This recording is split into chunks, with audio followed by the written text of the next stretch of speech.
Hi hello every one, എല്ലാവർക്കും മാഷൻ ടീച്ചറിൻ്റെ മറ്റൊരു പുതിയ വീഡിയോയിലോട്ട് ഒരിക്കൽ കൂടി സ്വാഗതം. ഇന്ന് ടീച്ചർ എത്തിയിട്ടുള്ളത് 2ാം ക്ലാസ്സിലെ കൂട്ടുകാർക്ക് എക്സാമിന് യൂസ്ഫുൾ ആവുന്ന ഒരു വീഡിയോയുമായിട്ടാണ്.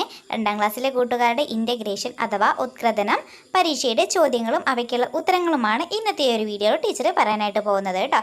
അപ്പം നമ്മുടെ പരീക്ഷ ഇങ്ങ് എടുക്കാറായിട്ടുണ്ടല്ലേ. അപ്പോൾ എല്ലാ കൂട്ടുകാരും എന്ത് ചെയ്യുക, നന്നായിട്ട് തന്നെ എക്സാമിന് വേണ്ടിയിട്ട് തയ്യാറെടുക്കുക കേട്ടോ. ഓക്കെ മക്കളെ, നമുക്ക് പ്രവർത്തനത്തിലോട്ട് പോവാം. നോക്കിക്കേ, പാടവരമ്പിലൂടെ അരയാലിൻ കീഴിലൂടെ മാവിൻ ചോട്ടിലൂടെ നന്ദനയും കൂട്ടുകാരും സ്കൂളിലേക്ക് യാത്ര തുടങ്ങി. തവളകൾ പേക്രോം പേക്രോം കരയാൻ തുടങ്ങി. തവളക്കൂട്ടത്തിൻ്റെ കരച്ചിൽ കേട്ട് കൂട്ടുകാരോടൊപ്പം നന്ദനയും പാടി. വരികൾ കൂട്ടിച്ചേർക്കാം. അപ്പം നോക്കിക്കേ മക്കളെ, അവർ പാടിയിട്ടുള്ള പാട്ട് നമുക്ക് 4 വരി അവിടെ തന്നിട്ടുണ്ട്.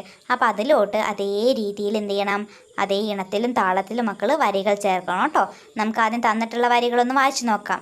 നോക്കിക്കേ, പാടവരമ്പിൽ തവളക്കൂട്ടം പേക്രോം പേക്രോം കരയുന്നു, ആലിൻ മുകളിൽ കുയിലിൻ കൂട്ടം കൂ കൂ കൂ കൂ കൂവുന്നു. അപ്പോൾ ഇതേ രീതിയിൽ മറ്റ് പക്ഷികളുടെ പേരുകളൊക്കെ ഉൾപ്പെടുത്തിക്കൊണ്ട് മക്കൾ എന്ത് ചെയ്യണം, തന്നിട്ടുള്ള പാട്ടിലോട്ട് വരികൾ കൂട്ടിച്ചേർക്കണം കേട്ടോ.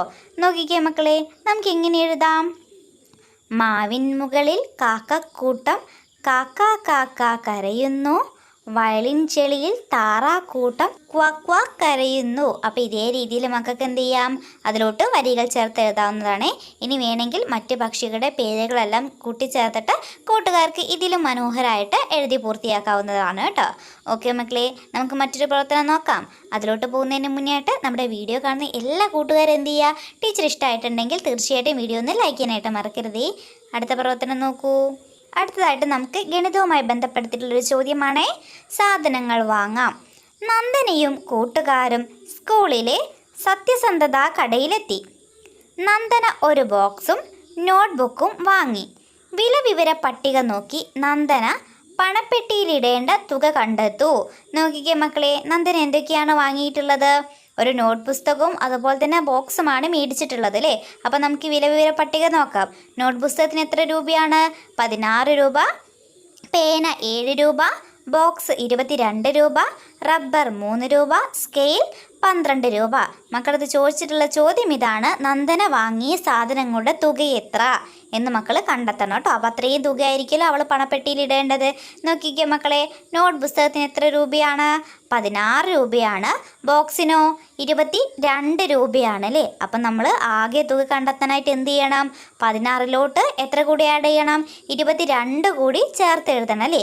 അപ്പം നമുക്ക് ആകെ എത്ര ടോട്ടൽ കിട്ടും? 38 എന്ന് കിട്ടും അല്ലേ. അടുത്ത ക്വസ്റ്റ്യൻ നോക്കിക്കേ മക്കളെ, കൂട്ടുകാർ വാങ്ങിയ സാധനങ്ങളുടെ തുക എത്ര?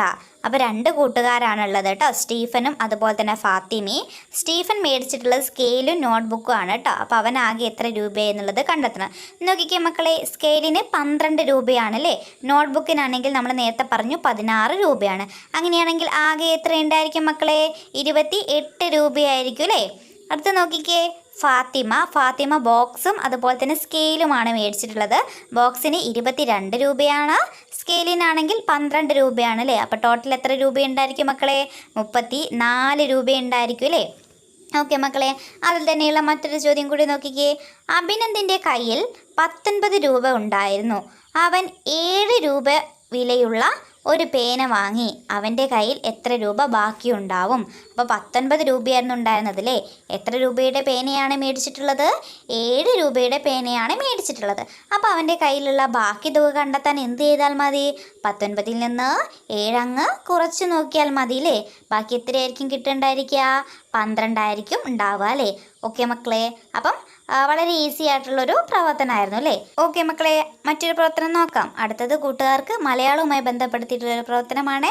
പ്രവർത്തനം എന്താണെന്ന് പറയുന്നതിന് മുന്നേ ആയിട്ട് എല്ലാ മക്കളും എന്ത് ചെയ്യുക, വീഡിയോ മക്കൾക്ക് യൂസ്ഫുൾ ആയിട്ടുണ്ടെങ്കിൽ ഒരു ഹാർട്ട് നമ്മുടെ കമൻറ്റ് ബോക്സിൽ ഇടാനായിട്ട് മറക്കരുതേ.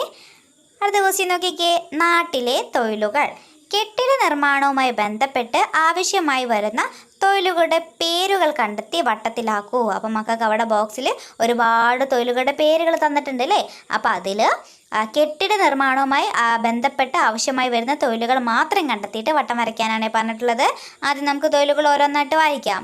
നോക്കിക്കേ, തയ്യൽ, എഞ്ചിനീയറിംഗ്, കോൺക്രീറ്റ് പണി, കണ്ടക്ടർ, മരപ്പണി, മെക്കാനിക്, പെയിൻറ്റിംഗ്, വാച്ച് റിപ്പയറിംഗ്, കൽപ്പണി, സ്വർണ്ണപ്പണി, വയറിങ്. ഇത്രയും പണികളാണ് തന്നിട്ടുള്ളത്. ഓക്കെ മക്കളെ, ഇതിൽ ഏതൊക്കെയാണ് കെട്ടിട നിർമ്മാണവുമായി ബന്ധപ്പെട്ട തൊഴിലുകൾ? നോക്കിക്കേ. എഞ്ചിനീയറിംഗ്, കോൺക്രീറ്റ് പണി, മരപ്പണി, പെയിൻറ്റിങ്, കൽപ്പണി, വയറിംഗ് അല്ലേ? ഇത്രയാണ് മക്കൾ വട്ടത്തിനുള്ളിലാക്കേണ്ടത് കേട്ടോ. അതുമായിട്ട് ബന്ധപ്പെടുത്തിയിട്ടുള്ള മറ്റൊരു ചോദ്യം കൂടി നോക്കൂ. നെൽകൃഷിയുമായി ബന്ധപ്പെട്ട 2 തൊഴിലുകളുടെ പേരെഴുതൂ എന്നാണ് പറഞ്ഞിട്ടുള്ളത്. എന്തൊക്കെയാണ് മക്കളെ? കന്നുപൂട്ടൽ, ഞാറ് പറിക്കൽ, ഞാറ് നടലൊക്കെ മക്കൾക്ക് എഴുതാവുന്നതാണ് അല്ലേ? മറ്റു തൊഴിലുകൾ നിങ്ങൾക്ക് അറിയാവുന്നതുണ്ടെങ്കിൽ അതും നിങ്ങൾക്ക് ഉൾപ്പെടുത്താവുന്നതാണ് കേട്ടോ. നമുക്ക് 2 തൊഴിലുകൾ മാത്രമേ ചോദിച്ചിട്ടുള്ളൂ. ഓക്കെ മക്കളെ, അടുത്ത പ്രവർത്തനം നോക്കൂ. നല്ല വീട്, കൊച്ചു വീട്. നന്ദനിയും കൂട്ടുകാരും അകത്തേക്ക് കയറി. വരാന്ത, മുറ്റം, കിടപ്പുമുറി, അടുക്കള, കുളിമുറി എല്ലാം ഉണ്ട്. ഓരോ മുറി വ്യത്യസ്ത ആവശ്യങ്ങൾക്കാണ് ഉപയോഗിക്കുന്നത്. എന്തിനെല്ലാം? അപ്പം മക്കളടുത്ത് പറഞ്ഞിട്ടുള്ളത് മുറികളുടെ ഉപയോഗങ്ങൾ എഴുതാനാണ് കേട്ടോ. അതിനായിട്ട് നമുക്ക് കുറച്ച് ബോക്സുകളും താഴെ തന്നിട്ടുണ്ട്. ആദ്യം തന്നിട്ടുള്ള മുറി ഏതാണ്? അടുക്കള അല്ലേ? അതിനുശേഷം കിടപ്പുമുറി, പിന്നെ ഉള്ളത് ശുചിമുറിയാണ് കേട്ടോ. അപ്പോൾ 3ൻ്റെ ഉപയോഗങ്ങൾ മക്കൾ എഴുതണം. നമുക്ക് എഴുതി നോക്കാം. ആദ്യം എന്താണ്? അടുക്കള അല്ലേ? എന്താണ് അടുക്കളയുടെ ഉപയോഗം? ഭക്ഷണം പാകം ചെയ്യാനാണ് അല്ലേ? അപ്പോൾ അത് മക്കൾ അവിടെ തന്നിട്ടുള്ള കോളത്തിൽ എഴുതണേ. അടുത്ത മുറി ഏതാണ്? കിടപ്പുമുറിയാണ് അല്ലേ? എന്തിനു വേണ്ടിയിട്ടാണ്? ഉറങ്ങാനും വിശ്രമിക്കാനുമുള്ള മുറിയാണ് അല്ലേ? അടുത്തത് ശുചിമുറിയാണ്. എന്തിനു വേണ്ടിയിട്ടാണ് മക്കളെ? മലമൂത്ര വിസർജനം നടത്താൻ വേണ്ടിയിട്ടാണ് അല്ലേ? അപ്പോൾ ഇതേ രീതിയിൽ മക്കൾ എന്ത് ചെയ്യുക? ഓരോ മുറികളുടെയും ഉപയോഗങ്ങൾ എഴുതണം കേട്ടോ. ഓക്കെ മക്കളെ, അടുത്ത ക്വസ്റ്റ്യൻ നോക്കിക്കേ. ഗണിതവുമായി ബന്ധപ്പെടുത്തിയിട്ടുള്ളൊരു പ്രവർത്തനമാണ് സംഖ്യ കണ്ടെത്താം. അബാക്കസിലെ സംഖ്യകൾ കണ്ടെത്തി എഴുതൂ. അപ്പം മക്കൾക്ക് കുറേ അബാക്കസ് അവിടെ തന്നിട്ടുണ്ട് അല്ലേ? അപ്പോൾ അതിൽ ഓരോ അബാക്കസിലും സംഖ്യ ഏതാണെന്ന് കണ്ടെത്തിയിട്ട് എഴുതണം കേട്ടോ. നോക്കിക്കേ മക്കളെ, ആദ്യം തന്നത് നമുക്ക് സാവിത്രിയുടെ അബാക്കസ് ആണ് അല്ലേ? അവിടെ 10കളും 1കളും ആയിട്ട് കൊടുത്തിട്ടുണ്ട് അല്ലേ? എത്ര 10കളുണ്ട്? 3 10കളും 1കളോ? ആകെ 1 ഉള്ളൂ അല്ലേ? രാജുവിനാണെങ്കിൽ 10കൾ 1 മാത്രമേ ഉള്ളൂ, 1കൾ ഒറ്റൊന്നുമില്ല അല്ലേ? നന്ദന 10കൾ എത്രയുണ്ട്? 4 10കളും 2 1കളും ഉണ്ട് അല്ലേ? അതേ രീതിയിൽ മറ്റു കൂട്ടുകാർക്കൊക്കെ നമുക്ക് അവിടെ തന്നിട്ടുണ്ട് കേട്ടോ. ഓക്കെ മക്കളെ, അപ്പം നമുക്ക് ഓരോരുത്തരായിട്ട് നോക്കാം അല്ലേ? ആദ്യം സാവിത്രി, അവൾക്ക് 3 10കളും 1 1കളാണുള്ളത് അല്ലേ? അപ്പോൾ ആകെ എത്രയുണ്ടായിരിക്കും സംഖ്യ? 31. രാജുവിന് 10, നന്ദന 42, ഫൈസൽ 6 10 3 1കളും അല്ലേ? അപ്പോൾ 63. അശ്വിൻ 9 10കളും 9 1കളുമാണ്, അപ്പോൾ 99. അടുത്തത് ബിബിൻ 5 10കളും 4 1കളാണ്, അപ്പം 54. ഇങ്ങനെയാണ് സംഖ്യകൾ മക്കൾ എഴുതേണ്ടത് കേട്ടോ. ഓക്കെ മക്കളെ, അതിൽ തന്നെയുള്ള മറ്റൊരു ചോദ്യം കൂടി നോക്കിക്കേ. സംഖ്യകളെ ചെറുതിൽ നിന്ന് വലുതിലേക്ക് ക്രമീകരിക്കൂ. അപ്പം നമുക്ക് ഒരുപാട് സംഖ്യകൾ കിട്ടിയിട്ടില്ലേ? ആ സംഖ്യകളെ ചെറുതിൽ നിന്ന് വലുതിലേക്ക് ക്രമപ്പെടുത്തി എഴുതാനാണ് പറഞ്ഞിട്ടുള്ളത്. അപ്പോൾ ആദ്യം ഏത് വരും? 10, 21, 42, 54, 63, 99. ഇതേ രീതിയിലാണ് ചെറുതിൽ നിന്ന് വലുതിലേക്ക് ക്രമപ്പെടുത്തേണ്ടത് കേട്ടോ. ഓക്കെ മക്കളെ, അപ്പോൾ ഇത്രയാണ് നിങ്ങളുടെ പരീക്ഷയ്ക്കുള്ള ചോദ്യങ്ങൾ. എല്ലാവരും നന്നായിട്ട് തന്നെ എക്സാമിന് വേണ്ടി തയ്യാറെടുക്കുക കേട്ടോ. അപ്പോൾ ഇന്നത്തെ വീഡിയോ യൂസ്ഫുൾ ആയിട്ടുണ്ടെങ്കിൽ ടീച്ചർ ഒരിക്കൽ കൂടി പറയുകയാണ്, നമ്മുടെ ചാനലൊന്ന് സബ്സ്ക്രൈബ് ചെയ്യുക, അതോടൊപ്പം തന്നെ വീഡിയോ ഒന്ന് ലൈക്കും കൂടി ചെയ്യുക കേട്ടോ.